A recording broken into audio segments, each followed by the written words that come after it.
Hi there, it's me, Grinda, with the Belchers Appreciative Eye on YouTube, and I have had an opportunity to meet a dynamite.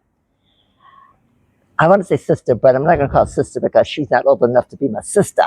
But she is a dynamite young lady that have graduated, right, Sure. from the University of Cape Coast, and I met her during Black History Month, and I was so impressed with her. I was just so impressed with her ideas and her thoughts about what's going on here in Ghana as well as international.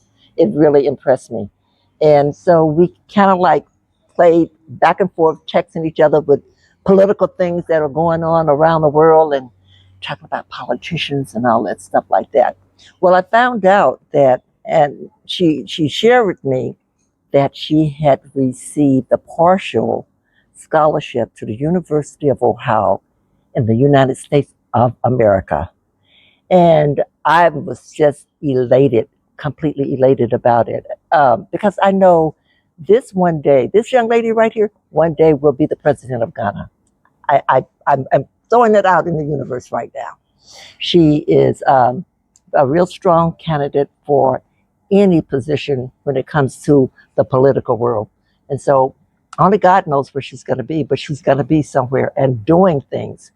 Um, but when she told me she was accepted, was one thing that kind of saddened me. It was that she really does not have the full funds to get across the water. And then I began to get sad about that because here in Ghana, there are no places that you can go and say, well, can I get a scholarship here, a scholarship there? So I decided to bring her on to introduce her to all 900 of you, 900 of you, because she needs to tell her story. And I'm going to let her speak. She's going to give you her name and she's going to tell you about her studies here and her studies, and we're going to claim this, her studies in the future in the United States. So it's all yours, Esther. Go for it. So you can tell them a little about yourself. Sure. Okay? Sure. Hi, everyone. Thank you so much for this opportunity given to me. As I said, I'm Esther Akwa, a graduate from the University of Cape Coast and currently a National Service Personnel at the Center for African and International Studies.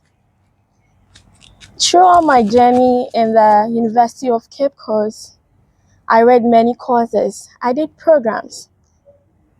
I did an African Studies program as well as history. Actually, I majored in African Studies though. Yeah.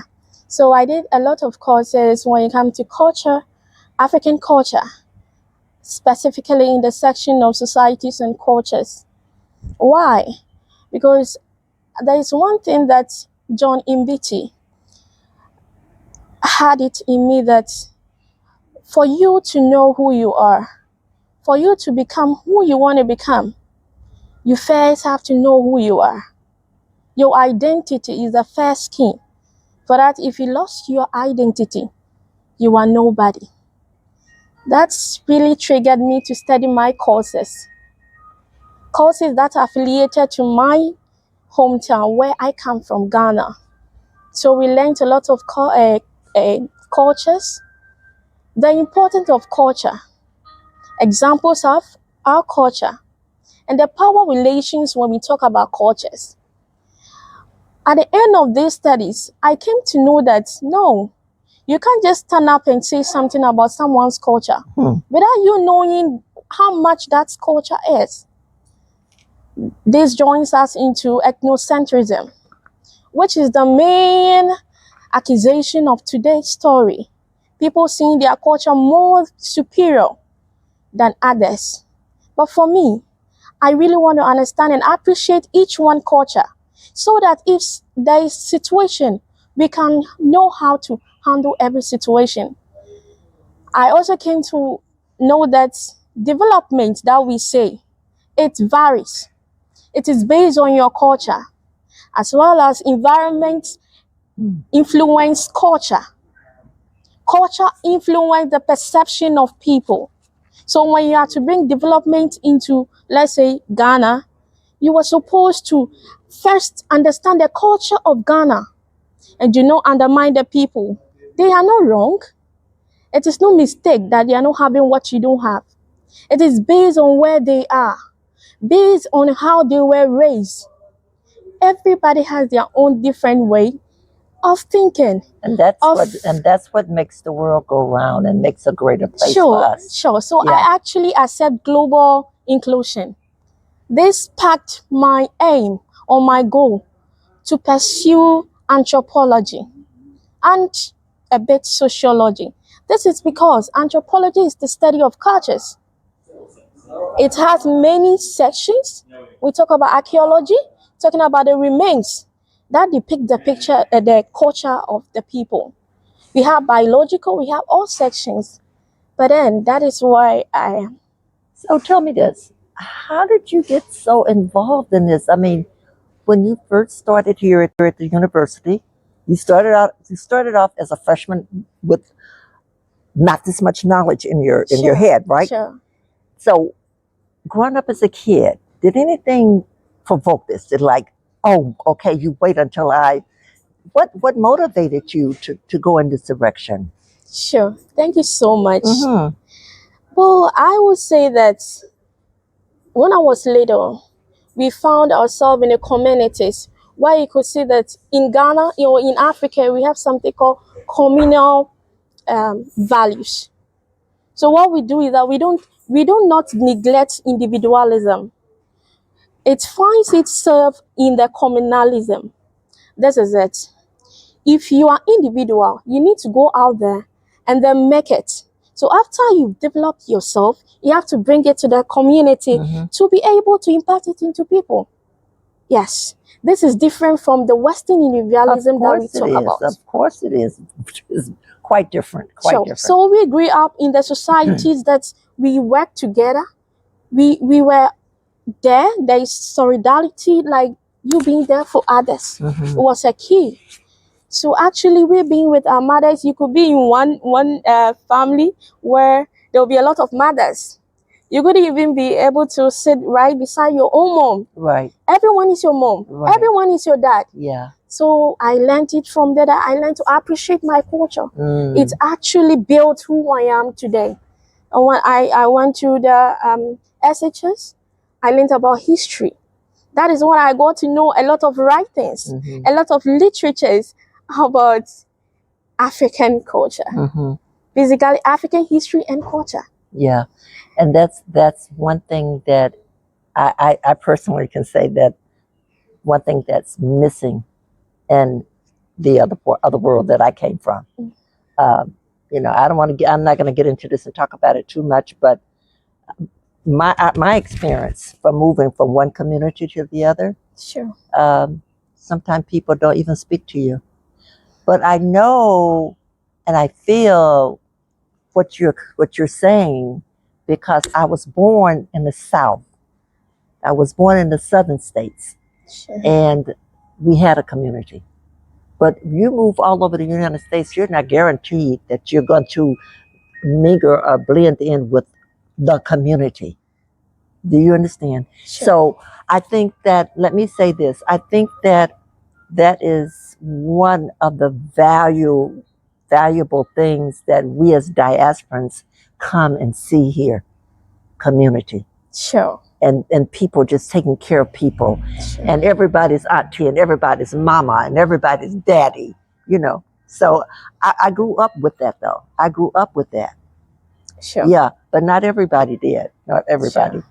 Yeah. So you came here, you started here, and were you working on campus? When did you get a job here on campus? Okay, so actually, you being a student, you will not, because of the courses you may require to take, you won't be able to partake in any job.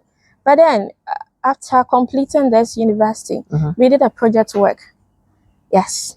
Each for level 400, you are to do your project work. At a section, at a place that you did your research method. So does that apply to your degree, getting your degree? Is that part of getting your degree?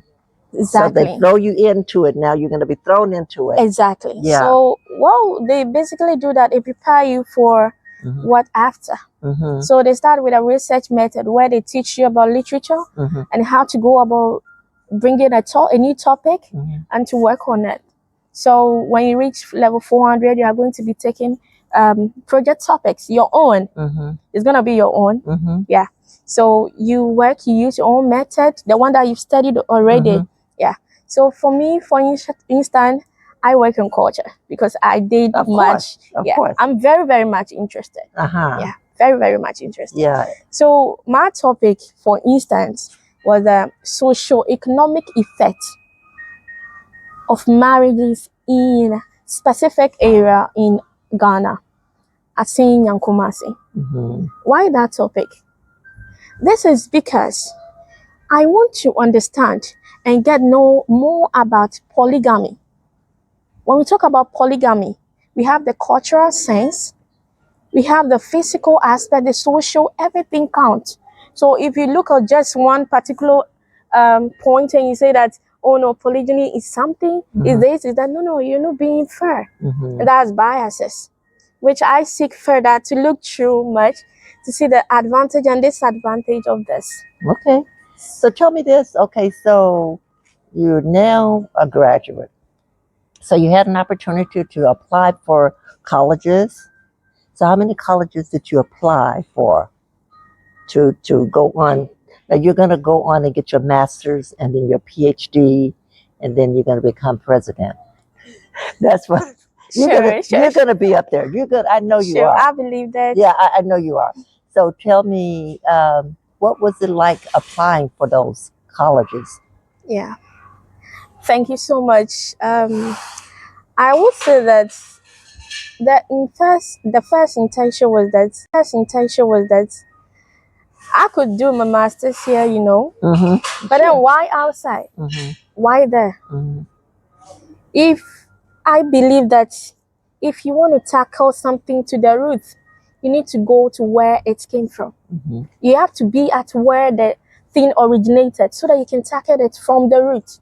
And because you're doing international, so that would be your approach for that. Sure. To go and find out, okay, sure, how did this happen, when did it happen, whatever. But here, thank God you know and you're learning.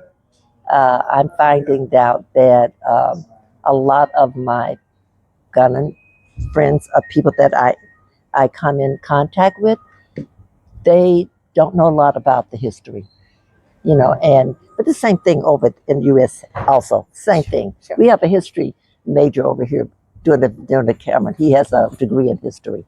Sure. So, I've learned more from him than I did the books in school. That's another thing too. Sure. Yeah, that's another thing. Sure.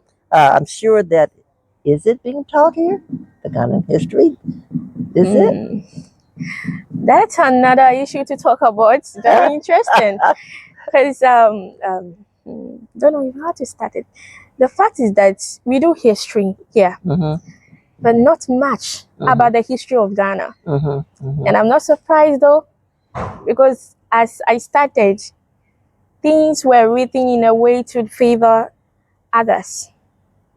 Yeah. Yes, I believe in that, because when you read to our history books, you find out that there are a lot of things written about us and about them.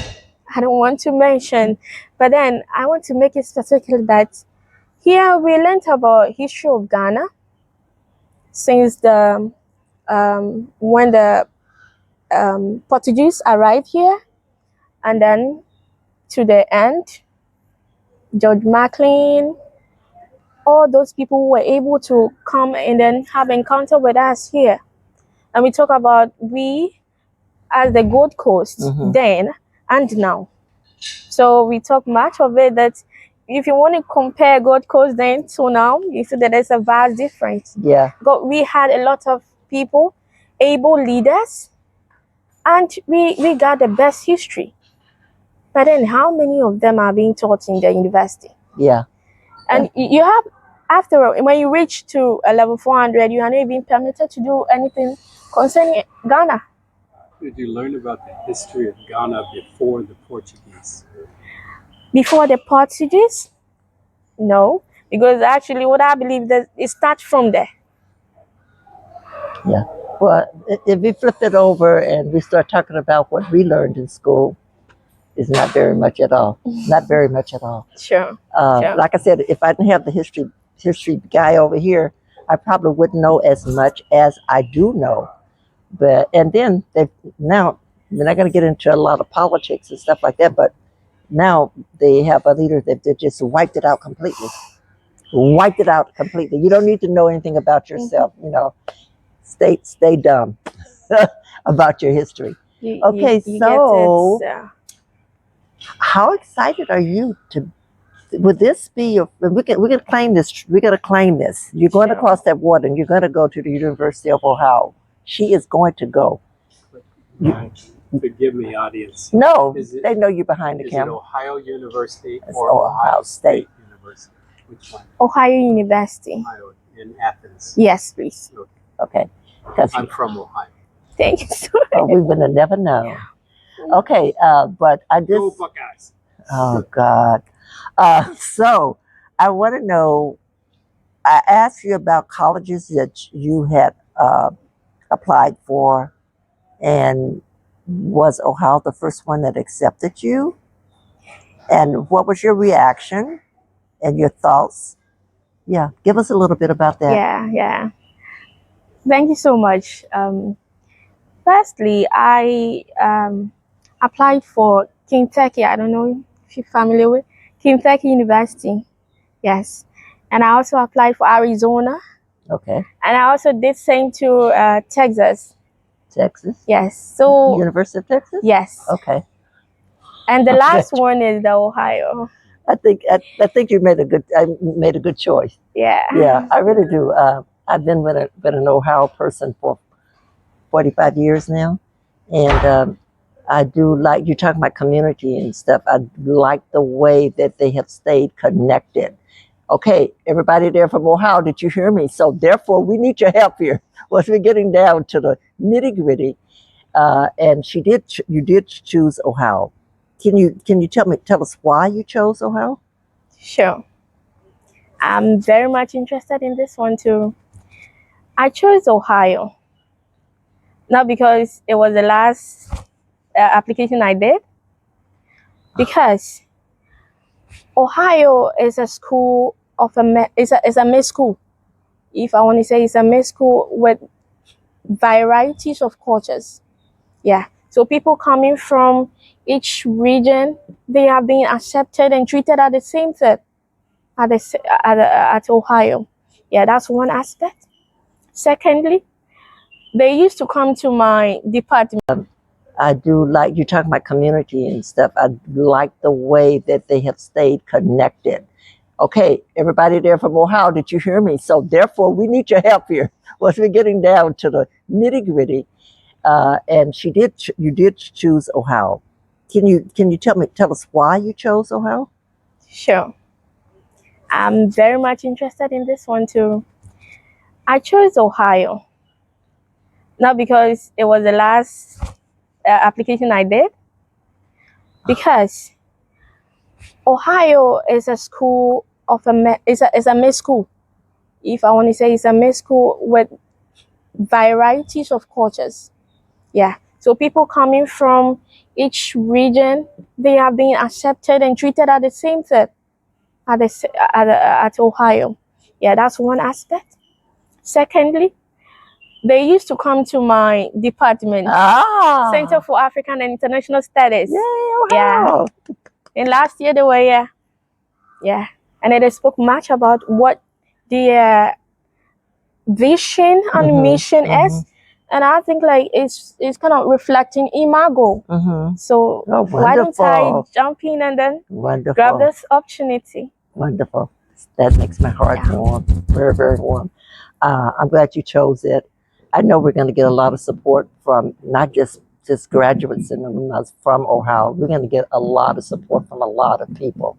And why I'm going to use that word support. And I'm using it because, like I said, she has been accepted, and now she needs funds to help her get all the paperwork together, the visa together, everything together.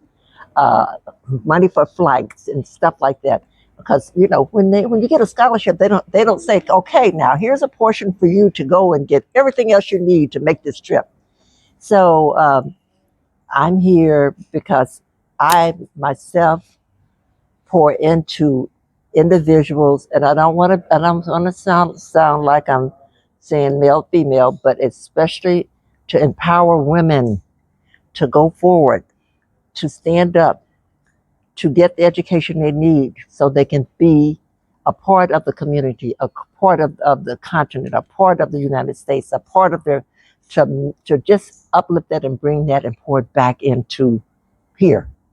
And in her experience there, she's going to leave a lot there that Ohio will receive and grow from. So I'm just here today. I am pleading today. I'm pleading from my heart. Let's help get this young lady across the ocean. And so I am going to leave everything in the description today of ways that you can make a donation. And any amount is acceptable.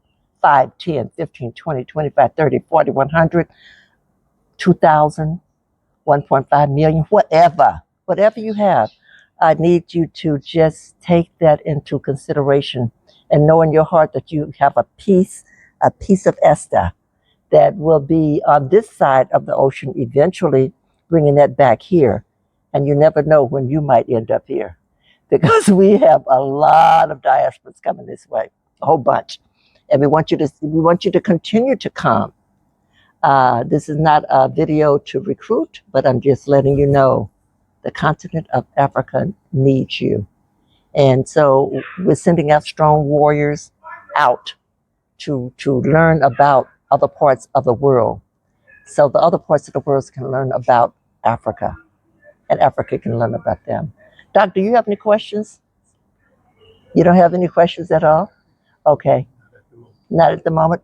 Okay, how did your parents feel about this when you said, look, I'm accepted? Everybody, Sure. they were excited? Yeah, so my mom, my dad, the first time I told them, they were like, are you joking? Because there's not an opportunity to play with. So I sent them my document. My dad was like, wow, I'm very proud of you, Yes, girl. of course. You made it. Yeah. Sure, they were So very are you excited. the oldest in your family? How do I even explain? Actually, my dad has 3 females aside my mom. Okay. It wasn't my mom's Okay. daughters, yeah. And when it comes to my mom's side, I'm the firstborn. Okay. Yeah. But my dad's side, I'm the fourthborn. You the fourth one? Yeah. Well, let's give those other 3 a hand. Let's give them a hand. Yeah. That is wonderful. That is so wonderful. And do you have younger sisters or brothers? Yeah. Uh-huh. So my sister, my brother, the one after me, is now in ATU. What's Accra ATU? Technical University. Oh, okay. Level 200. Okay. He runs for Dakar. Okay. Yeah. And then I think the lady after him, she is also in K3 school. She's Rosina. And then the 2 siblings left. Okay. They are now completing. Okay. Okay.